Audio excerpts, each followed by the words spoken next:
Everyone, welcome back to our channel. ಎಲ್ಲರೂ ಹೇಗಿದ್ದೀರಾ? I hope ಎಲ್ಲರೂ ಚೆನ್ನಾಗಿದ್ದೀರಾ. ಇವತ್ತಿನ ವ್ಲಾಗ್ನ ಬೆಳಗ್ಗೆಯಿಂದನೇ ಸ್ಟಾರ್ಟ್ ಮಾಡಿದ್ದೀನಿ. ಇವತ್ತಿನ ತಿಂಡಿಗೆ ಅಂತ ಇಡ್ಲಿ ಮಾಡ್ತಿದ್ದೆ. ಸೊ ಇಡ್ಲಿ ಮಾಡೋಕ್ಕೆ ಎಲ್ಲ ರೆಡಿ ಮಾಡ್ಕೊತಾ ಇದ್ದೀನಿ. ನಮ್ಮ ಚಾನಲ್ನ ನೀವೇನಾದರೂ ಫಸ್ಟ್ ಟೈಮ್ ನೋಡ್ತಿದ್ರೆ ಪ್ಲೀಸ್ ಸಬ್ಸ್ಕ್ರೈಬ್ ಮಾಡ್ಕೊಳ್ಳಿ. ಹಾಗೆ ವಿಡಿಯೋ ಇಷ್ಟ ಆದಲ್ಲಿ ಲೈಕ್ ಮಾಡಿ, ಶೇರ್ ಮಾಡಿ, ಕಮೆಂಟ್ ಮಾಡಿ. ಯಾಕಂದರೆ ನಿಮ್ಮ ಸಪೋರ್ಟ್ ಅನ್ನೋದು ನಮಗೆ ತುಂಬ ಮುಖ್ಯ ಆಗುತ್ತೆ. ನಿಮ್ಮ ಸಪೋರ್ಟಿಂದನೇ ನಮ್ಮ ಚಾನಲ್ ಗ್ರೋ ಆಗಬೇಕಾದ್ರೂ ಇಲ್ಲ ಏನೇ ಆಗಬೇಕಿದ್ರೂ ಕೂಡ. ಸೊ ಅದರಿಂದ ಮರಿದಿರ ನಮ್ಮ ಚಾನಲ್ನ ಸಬ್ಸ್ಕ್ರೈಬ್ ಮಾಡಿಕೊಂಡು ಸಪೋರ್ಟ್ ಮಾಡಿ. ಇನ್ನು ಬೆಳಗ್ಗೆ ಟೈಮಲ್ಲಿ ಕೆಲಸ ಜಾಸ್ತಿ ಇರುತ್ತೆ ಅಲ್ವಾ, ಸೊ ಅದರಿಂದ ಟೈಮು ಹೆಂಗೆ ಓಡುತ್ತೆ ಅಂತ ಕೂಡ ಗೊತ್ತಾಗಲ್ಲ. ಅಷ್ಟು ಬೇಗ ಆಗೋಗಿರುತ್ತೆ. ಬೇಗ ಕೆಲಸ ಎಲ್ಲ ಮಾಡಿ ಮುಗಿಸ್ಬೇಕು ಅಂತ ಎಷ್ಟೇ ಅಂದ್ಕೊಂಡ್ರು ಕೂಡ ಒಂದೊಂದ್ಸರಿ ಟೈಮ್ ಬೇಗ ಆಗೋಗಿರುತ್ತೆ. ಮನೆ ಕೆಲಸ, ಅಡುಗೆ ಕೆಲಸ ಎಲ್ಲ ಮಾಡಿ ಮುಗಿಸೋಕ್ಕೆ ಹಂಗೂ ಹಿಂಗೂ 9 ಗಂಟೆ ಆಗೋಗುತ್ತೆ. ಇನ್ನು ಆಮೇಲೆ ಮಕ್ಕಳನ್ನ ರೆಡಿ ಮಾಡಿ, ಮಕ್ಕಳಂದರೆ ಒಂದೇ ಮಗು ಬಿಡಿರೋದು, ಸೊ ಅವಳನ್ನ ರೆಡಿ ಮಾಡಿ ಸ್ಕೂಲ್ಗೆ ಕಳಿಸಿ ಅದೆಲ್ಲ ಮಾಡೋ ಅಷ್ಟಕ್ಕೆ 10 ಗಂಟೆ ಹೋಗುತ್ತೆ. ಇನ್ನು ಅದೇ ಟೈಮ್ಗೆ ನಾನು ಕೂಡ ರೆಡಿ ಆಗಿಬಿಡಬೇಕು. ಯಾಕಂದರೆ ಈ ನಡುವೆ 1 ವೀಕಿಂದ ನಾನು ಕಂಪ್ಯೂಟರ್ ಕ್ಲಾಸ್ಗೆ ಹೋಗ್ತಿದ್ದೀನಿ. ಅದರಿಂದ ಎಲ್ಲ ಕೆಲಸ ಮಾಡಿ ಮುಗಿಸ್ಬಿಟ್ಟು ನಾನು ತಿಂಡಿ ಎಲ್ಲ ಮುಗಿಸ್ಕೊಂಡು ರೆಡಿ ಆಗಿಬಿಡಬೇಕು. ಆ ಟೈಮ್ಗೆ ನನ್ನ ಕ್ಲಾಸ್ ಬಂದು 11 to 12 PM. 11 ಅಂದರೂ ಕೂಡ ನಾನು 10:30ಗೆ ರೆಡಿ ಆಗಿಬಿಡಬೇಕು. ಇಲ್ಲಿಂದ ನಡ್ಕೊಂಡು ಹೋಗ್ಬೇಕಲ್ವ, ಸೊ ಇಲ್ಲಿಂದ ಅಲ್ಲಿ ಹೋಗೋಕ್ಕೆ ಒಂದು 10-15 ಮಿನಿಟ್ಸ್ ಆಗುತ್ತೆ. ನಾನು ರೆಡಿ ಆಗೋ ಅಷ್ಟಕ್ಕೆ ತಿಂಡಿ ತಿಂದ್ಬಿಟ್ಟು 10:30 ಅಥವಾ ಒಂದೊಂದ್ಸರಿ 10:40 ಆಗೋಗ್ಬಿಡುತ್ತೆ. ಇಷ್ಟು ದಿನ ಮನೆಯಲ್ಲೇ ಇದ್ದು ಕೆಲಸಗಳೆಲ್ಲ ನಿಧಾನವಾಗಿ ಮಾಡ್ಕೊಂಡು ಅಭ್ಯಾಸ ಅಲ್ವಾ, ಸೊ ಇವಾಗ ಬೇಗ ಬೇಗ ಮಾಡ್ಕೊಂಡು ಹೋಗೋದು ರೂಢಿ ಮಾಡ್ಕೊತಾ ಇದ್ದೀನಿ. ಇನ್ನು ಇಡ್ಲಿಗೆ ಇಟ್ಬಿಟ್ಟು ಇವಾಗ ಚಟ್ನಿ ಮಾಡೋಕ್ಕೆ ಅಂತ ಕಡಲೆ ಬೀಜನ ಹುರ್ಕೊತಾ ಇದ್ದೀನಿ. ನಮ್ಮ ಮನೆಯಲ್ಲಿ ಇಡ್ಲಿಗೆ, ದೋಸೆಗೆ ತುಂಬ ಜಾಸ್ತಿ ಅಂದರೆ ಕಡಲೆ ಬೀಜ ಚಟ್ನಿ ಅಥವಾ ದೋಸೆಗಂದರೆ ಆಲೂಗಡ್ಡೆ ಪಲ್ಯ ಇದೇ ಮಾಡೋದು ಜಾಸ್ತಿನೇ. ಇನ್ನು ಕೆಲವರೆಲ್ಲ ಇಡ್ಲಿಗಾದರೆ ಸಾಂಬಾರು, ರಸಮ್ ಆ ಥರ ಮಾಡ್ತಾರಲ್ವ, ಸೊ ನಾವೇನಿಲ್ಲ, ಈ ಥರ ಚಟ್ನಿನೇ. ನಿಮ್ಮ ಮನೆಗಳೆಲ್ಲ ಯಾವ ಥರ ಮಾಡ್ತೀರಾ ಕಮೆಂಟ್ ಮಾಡಿ.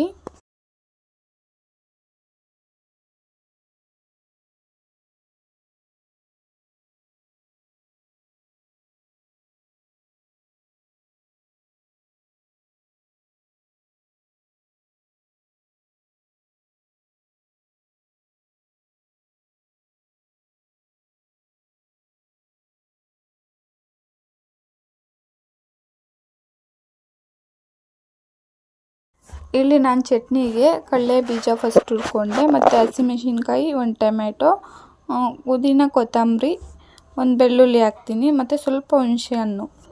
ಇವೆಲ್ಲ ಕೂಡ ಸ್ವಲ್ಪ ಎಣ್ಣೆಯಲ್ಲಿ ಫ್ರೈ ಮಾಡಿಕೊಂಡು ಎಲ್ಲ ರುಬ್ಬಿಟ್ಕೊಂಡ್ಬಿಟ್ರೆ ಉಪ್ಪು ಹಾಕಿ ಚಟ್ನಿ ರೆಡಿ ಆಗೋಗುತ್ತೆ. ಇಷ್ಟೇ ಸಿಂಪಲ್ಲಾಗಿ ಮಾಡ್ಕೊತೀನಿ. ಇವಾಗ ಕಡಲೆ ಬೀಜ ಸಿಪ್ಪೆಲ್ಲ ತೆಗಿಯೋಣ ಅಂತ ಹೇಳ್ಬಿಟ್ಟು ಟೈಮ್ ಆವಾಗಲೇ 8 ಗಂಟೆ ಆಗ್ತಾ ಬಂತು.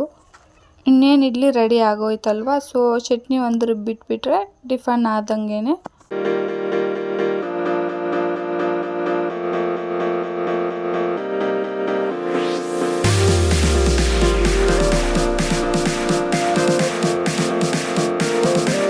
ಇವತ್ತಿನ ನಮ್ಮ ಮನೆ ಟಿಫನ್ ಇಡ್ಲಿ ಮತ್ತು ಚಟ್ನಿ ರೆಡಿ ಆಗೋಯ್ತು. ಇಡ್ಲಿ ಎಲ್ಲ ಚೆನ್ನಾಗಿ ಬಂದಿದೆ, ಚೆನ್ನಾಗಿ ಉಬ್ಬಿದೆ ನೋಡಿ. ಈ ಥರ ಒಂದೊಂದ್ಸರಿ ಚೆನ್ನಾಗಿ ಬರೋದೇ ಇಲ್ಲ ಇಡ್ಲಿ ಎಲ್ಲ. ಇನ್ನು ಇವಾಗ ದಿಶಿತಾಗೆ ತಿನ್ನಿಸ್ಬೇಕಲ್ವ, ಸೊ 2 ಟೈಮು ಇಡ್ಲಿನೇ ಅಂದರೆ ತಿನ್ನೋಕ್ಕಾಗಲ್ಲ ಅಂತ ಹೇಳ್ಬಿಟ್ಟು ಇವಾಗ 2 ತಿನ್ನಲ್ಲ ಅವಳು, ಸೊ 1 ತಿನ್ನಿಸ್ಬಿಟ್ಟು ಅದ್ರ ಜೊತೆಗೆ ಸ್ವಲ್ಪ ಅನ್ನ ತಿನ್ನಿಸೋಣ ಅಂತ ಬಾಕ್ಸ್ಗೆ ಮಾತ್ರ ಇಡ್ಲಿ ಹಾಕೋಣ ಅಂತ ಹೇಳ್ಬಿಟ್ಟು 1-2 ತಗೊಂಡು ಹಾಗೆ ಬಾಕ್ಸ್ಗೂ ಕೂಡ ತೆಗೆದಿಡ್ತಾ ಇದ್ದೀನಿ. ಆಮೇಲೆ ಇದಂಗೆ ಮುಚ್ಚಳನ ಕ್ಲೋಸ್ ಮಾಡಿ ಇಟ್ಬಿಡ್ತೀನಿ. ಯಾಕಂದರೆ ಇಡ್ಲಿ ತಣ್ಣಗಾಗೋದ್ರೆ ಚೆನ್ನಾಗಿರಲ್ಲ, ನಾವಿನ್ನೂ ಲೇಟಾಗಿ ತಿಂತೀವಲ್ಲ, ಸೊ ಅದರಿಂದ.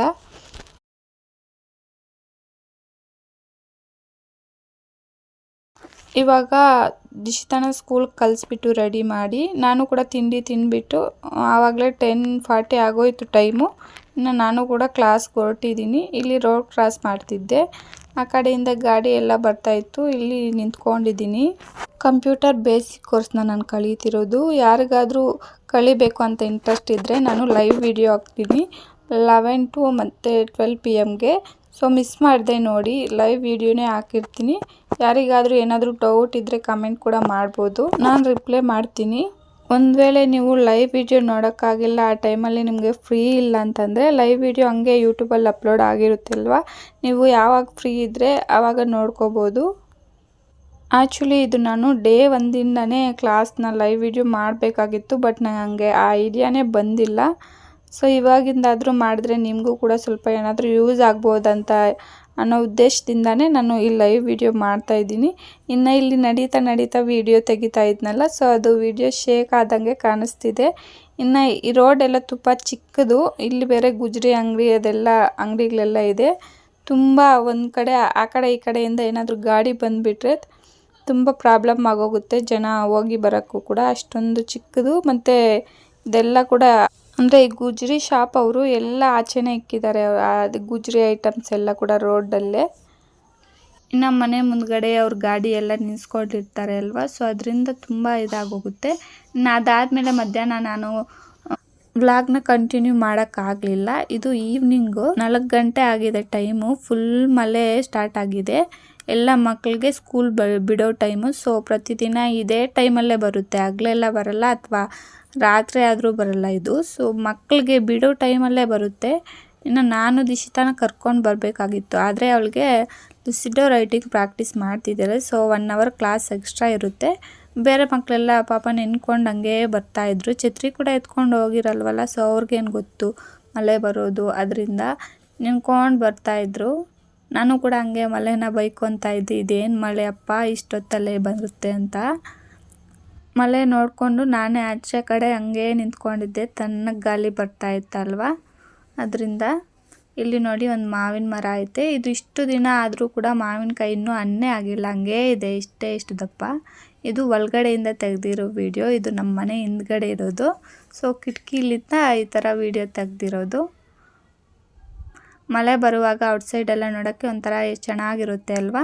ನಮ್ಮ ಮನೆ ಬಂದರೆ ನಮ್ಮ ಮನೆ ಮುಂದೆ ಒಂದು ಪ್ರಾಬ್ಲಮ್ ಆಗೋಗುತ್ತೆ, ಯಾಕಂದರೆ ಪಕ್ಕದಲ್ಲಿ ಖಾಲಿ ಸೈಡ್ ಇರೋದ್ರಿಂದ. ಸೊ ಆ ಮಣ್ಣೆಲ್ಲ ಆ ಕಡೆಯಿಂದ ನೀರು ಜೋರಾಗಿ ಬಂದುಬಿಟ್ಟು ಮಣ್ಣೆಲ್ಲ ಬಂದು ಇಲ್ಲಿ ಮನೆ ಮುಂದೆನೇ ನಿಂತ್ಕೊಂಡ್ಬಿಡುತ್ತೆ. ಅದೆಲ್ಲ ದಿನ ಕೂಡ ಗುಡಿಸ್ಬೇಕು, ಎತ್ತಾಕಬೇಕಾಗುತ್ತೆ ಮಳೆ ಏನಾದರೂ ಜೋರಾಗಿ ಬಂದರೆ.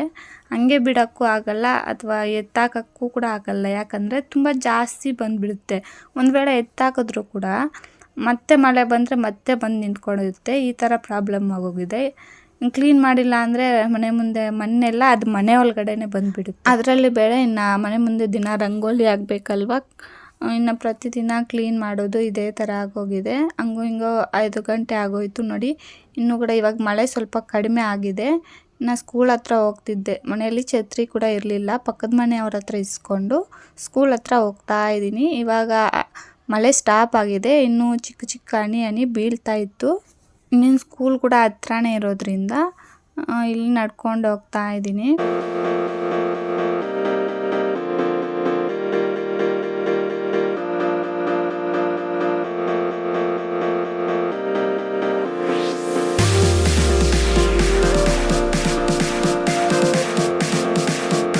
ಇವ್ರಿಗೆಲ್ಲ ಸ್ಕೂಲ್ 4 ಗಂಟೆಗೆ ಬಿಡ್ತಾರೆ, ಫಸ್ಟ್ ಸ್ಟ್ಯಾಂಡರ್ಡ್ಗೆ. ಮತ್ತು ಇನ್ನೂ ಕೆಲವ್ರು ಜನ ಯಾರ್ಯಾರೋ ಮಕ್ಕಳು ಅವ್ರಿಗೂ ಕೂಡ 5 ಗಂಟೆವರೆಗೂ ಇಟ್ಕೊಂಡಿರ್ತಾರೆ.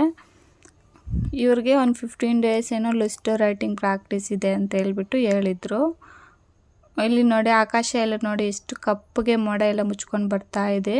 ಇನ್ನು ಸ್ಕೂಲ್ ಹತ್ರ ಬಂದರೆ ಇಲ್ಲಿ ನೋಡಿ ಕಾಂಪೌಂಡ್ ಒಳಗಡೆ ಫುಲ್ ನೀರು ಬಂದು ಸೇರ್ಕೊಂಡ್ಬಿಟ್ಟಿದೆ. ಈ ಕಡೆ ಆ ಕಡೆಯಿಂದ ಮಕ್ಕಳು ಆಚೆ ಬರೋಕ್ಕೂ ಕೂಡ ಆಗ್ತಿರ್ಲಿಲ್ಲ, ಅಷ್ಟೊಂದು ನೀರೆಲ್ಲ ಬಂದು ನಿಂತ್ಕೊಂಡ್ಬಿಟ್ಟಿದೆ. ಇಲ್ಲಿ ಡೌನ್ ಇರಬೇಕು ಅದರಿಂದ ಅನಿಸುತ್ತೆ, ಕೆರೆ ಥರ ಆಗೋಗಿದೆ ಇಲ್ಲಿ ಕಾಂಪೌಂಡಲ್ಲಿ ನೀರು ಬಂದು ನಿಂತ್ಕೊಂಡು.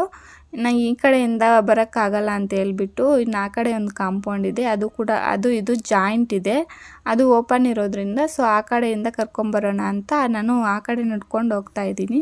ಅಲ್ಲಿ ಟೀಚರ್ಸ್ ಕೂಡ ನಿಂತ್ಕೊಂಡಿದ್ರು, ಈ ಕಡೆ ಮಕ್ಕಳೆಲ್ಲಾದರೂ ಬಿದ್ದೋಗ್ತಾರೇನೋ ಆ ನೀರಲ್ಲಿ ಬಂದುಬಿಟ್ಟು ಅಂತ ಹೇಳ್ಬಿಟ್ಟು ಅವರು ಕೂಡ ಈ ಕಡೆಯಿಂದ ಕಲಿಸ್ತಾ ಇದ್ರು.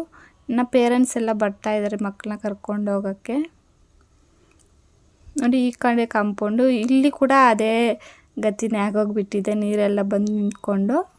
ಇದು ಬಂದುಬಿಟ್ಟು ನಮ್ಮ ತಾಲೂಕು MLA ಸುಬ್ಬಾರೆಡ್ಡಿ ಅಂತೇಳ್ಬಿಟ್ಟು ಅವ್ರ ಮನೆ. ಫಸ್ಟು ಈ ಸ್ಕೂಲ್ ನಡೆಸ್ತಾ ಇದ್ದಿದ್ದು ಇವರೇನೆ, ಸುಬ್ಬಾರೆಡ್ಡಿ ಅವರು. ಬಟ್ ಇವಾಗ ಬೇರೆಯವ್ರು ತೊಗೊಂಡ್ಬಿಟ್ಟು ಅವ್ರು ನಡೆಸ್ತಿದ್ದಾರೆ. ಇಲ್ಲೆಲ್ಲ ನೋಡಿ ಮಕ್ಕಳೆಲ್ಲ ಕರ್ಕೊಂಡು ಬರ್ತಾ ಇದ್ದಾರೆ.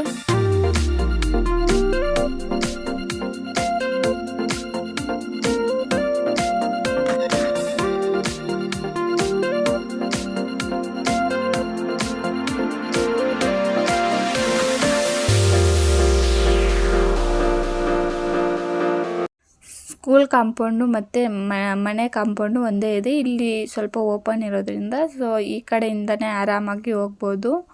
ಟೀಚರ್ಸ್ ಎಲ್ಲ ಇಲ್ಲಿ ನಿಂತ್ಕೊಂಡು ಈ ಕಡೆಯಿಂದ ಕಲಿಸ್ತಾ ಇದ್ರು ಮಕ್ಕಳನ್ನ. ಕೆಲವ್ರ ಮಕ್ಕಳು ಹೆಂಗಂದರೆ ಬೇಕಂತಾನೆ ನೀರಲ್ಲೇ ಹೋಗ್ತಾರೆ.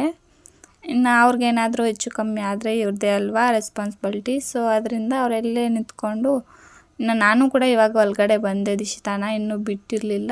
ಬೇರೆ ಮಕ್ಕಳೆಲ್ಲ ಬಂದು ನಿಂತ್ಕೊಂಡು ವೆಯ್ಟ್ ಮಾಡ್ತಾಯಿದ್ರು ಅವ್ರ ಪೇರೆಂಟ್ಸ್ಗೋಸ್ಕರ. ನೋಡಿ ಅಲ್ಲಿ ದಿಶಿತಾ ನಡ್ಕೊಂಬರ್ತಿದ್ದಾಳೆ. ಇವರು ಯಾವಾಗ ಸ್ಕೂಲ್ ಬಿಡ್ತಾರೆ ಅಂತ ವೆಯ್ಟ್ ಮಾಡ್ತಾ ಇರ್ತಾರೇನೋ ಪಾಪ. ಅದರಲ್ಲೂ ಬೇರೆ 1 hour ಎಕ್ಸ್ಟ್ರಾ ಅಲ್ವಾ, ಬೇರೆ ಮಕ್ಕಳೆಲ್ಲ ಹೊರ್ಟೋಗ್ತಾ ಇದ್ರೆ ಅವ್ರಿಗೆ ದುಃಖ ಆಗಿಬಿಡ್ತಾ ಇರುತ್ತೆ. ನೋಡಿ ಇವಾಗ ಎಷ್ಟೊಂದು ಖುಷಿ, ಸ್ಕೂಲ್ ಬಿಟ್ಟಿದ್ದಕ್ಕೆ ನಗ್ನಗ್ತಾ ಬರ್ತಿದ್ದಾಳೆ. ಇನ್ನು ಇಲ್ಲಿ ಸಾರ್ ನಿಂತ್ಕೊಂಡು ಆ ಕಡೆಯಿಂದ ಹೋಗಿ ಅಂತ ಹೇಳ್ತಾ ಇದ್ರು. ನಮ್ಮ ದಿಶಿತಾ ಕೂಡ ತುಂಬ ತರಲೆ, ಬೇಕಂತ ನೀರಲ್ಲೇ ಹೋಗ್ಬೇಕಂತ ಹೇಳ್ತಾಳೆ.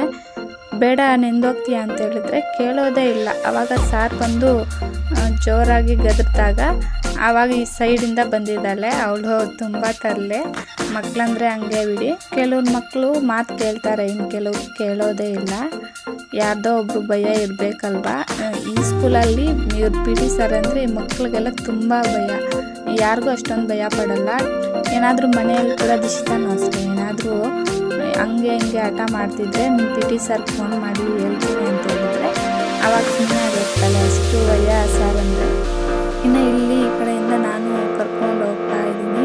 ಇಲ್ಲೆಲ್ಲ ಕಲ್ಲು ಬೇರೆ, ಇಲ್ಲಿ ಫಿಲ್ಟರ್ ವಾಟರ್ದು ಅದೆಲ್ಲ ಇವಾಗ ಫಸ್ಟ್ ಅಂದರೆ ರೋಡ್ ಮಾಡಿದ್ರು ಸ್ವಲ್ಪ ಜಾಸ್ತಿ, ಅಲ್ಲಿ ಕಡಿಮೆ ರೋಡ್ ಇತ್ತು ಅಂತ ಹೇಳ್ಬಿಟ್ಟು ಮೇನ್ ರೋಡ್ ಆ ಕಡೆ ಈ ಕಡೆ ಕಮ್ಮಿ ಇತ್ತು, ಗಾಡಿಗಳೆಲ್ಲ ಓಡಾಡೋಕ್ಕಾಗ್ತಿಲ್ಲ ಅಂತ ಹೇಳ್ಬಿಟ್ಟು ರೋಡ್ ಸ್ವಲ್ಪ ದೊಡ್ಡದಾಗಿ ಮಾಡಿದ್ರು. ಆವಾಗ ಇದು ಅಡ್ಡ ಇತ್ತು ಅಂತ ಹೇಳ್ಬಿಟ್ಟು ಸ್ಕೂಲ್ ಕಾಂಪೌಂಡ್ ಕೂಡ ಅಷ್ಟೇ ಇನ್ನೂ ಮುಂದಕ್ಕಿತ್ತು, ಅದೆಲ್ಲ ಕೂಡ ಒದ್ದಾಗ್ಬಿಟ್ಟು ಸ್ವಲ್ಪ ದೊಡ್ಡದಾಗಿ ಮಾಡಿದ್ದಾರೆ ರೋಡು. ಅದರಿಂದ ಆವಾಗ ಈ ಫಿಲ್ಟರ್ ಮಿಷನ್ ಕೂಡ ತೆಗೆದುಬಿಟ್ಟಿದ್ರು. ಇವಾಗ ಮತ್ತೆ ಹೊಸದಾಗಿ ರೆಡಿ ಮಾಡ್ತಿದ್ದಾರೆ. ಅಲ್ಲೆಲ್ಲ ಜಲ್ಲಿ ಕಲ್ಲುಗಳು ಅದೆಲ್ಲ ಹಾಕಿದ್ರು. ಅದೊಂದು ಅಡ್ಡ ದಾರಿಯಲ್ಲಿ ಮಕ್ಕಳು ಬರೋಕ್ಕೆ. ಮೇನ್ ಪೇರೆಂಟ್ಸ್ ಎಲ್ಲ ಬಂದಿರ್ತಾರಲ್ವ, ಇಲ್ಲೆಲ್ಲ ನೋಡಿ ಇಷ್ಟೊಂದು ಗಾಡಿಗಳಿದೆ, ಎಲ್ಲ ಕರ್ಕೊಂಡು ಹೋಗೋದು ಬಂದಿರ್ತಾರಲ್ವ, ಬರ್ತಾರೆ. ಪ್ರಾಬ್ಲಮ್ ಏನಿಲ್ಲ. ಕೆಲವ್ರಿಗೆ ಬರ್ದೇ ಇರೋರಾದರೆ ಸ್ವಲ್ಪ ಪ್ರಾಬ್ಲಮ್ ಆಗುತ್ತೆ, ಇಲ್ಲೆಲ್ಲ ಬಿದ್ದೋಗ್ತಾರೇನೋ ಆಗಲಿ ಅಂತ ಹೇಳ್ಬಿಟ್ಟು ನಾವು ನಡ್ಕೊಂಡು ಹೋಗ್ತಾ ಇದ್ದೀವಿ. ಇಲ್ಲಿ ಮಳೆ ಎಲ್ಲ ನಿಂತೋಗಿದೆ. ಸ್ಕೂಲ್ 5 ಗಂಟೆ ಆಯ್ತಲ್ವ, ಇವಾಗ ನಿಂತೋಗಿದೆ. ಇನ್ನು ಇಲ್ಲಿ ಮನೆಗೆ ಬಂದ ತಕ್ಷಣ ದಿಶಿತಾಗೆ ತಿನ್ನೋಕ್ಕೆ ಅಂತ ಮಾವಿನಕಾಯಿ ಕೊಟ್ಟಿದ್ದೆ, ಅವಳು ತಿಂತಿದ್ಲು. ನಾವು ಬಿಸಿ ಕಾಫಿ ಮಾಡ್ಕೊಂಡು ಕುಡಿತಾ ಇದ್ವಿ ನಾನು ಮತ್ತು ನಮ್ಮ ಅತ್ತೆ. ಸೊ ಇಷ್ಟು ಇವತ್ತಿನ ವ್ಲಾಗ್. ಈ ವಿಡಿಯೋ ಇಷ್ಟ ಆದರೆ ಪ್ಲೀಸ್ ಲೈಕ್ ಮಾಡಿ, ಕಮೆಂಟ್ ಮಾಡಿ, ನಮ್ಮ ಚಾನಲ್ನ ಸಬ್ಸ್ಕ್ರೈಬ್ ಮಾಡ್ಕೊಳ್ಳಿ. ಹಂಗೆ ಇದೇ ಥರ ವೀಡಿಯೋಸ್ ಹಾಕ್ತಾ ಇರ್ತೀನಿ. ಸೊ ಮಿಸ್ ಮಾಡದೆ ನೋಡಿ, ನಮ್ಮ ಚಾನಲ್ಗೆ ಸಬ್ಸ್ಕ್ರೈಬ್ ಮಾಡಿಕೊಂಡು ಸಪೋರ್ಟ್ ಮಾಡಿ. Thank you for watching. ನೋಡಿ ಇವಳು ಹೆಂಗೆ ತಿಂತಾ ಇದ್ದಾಳೆ ಅಂತ ಹೇಳ್ಬಿಟ್ಟು.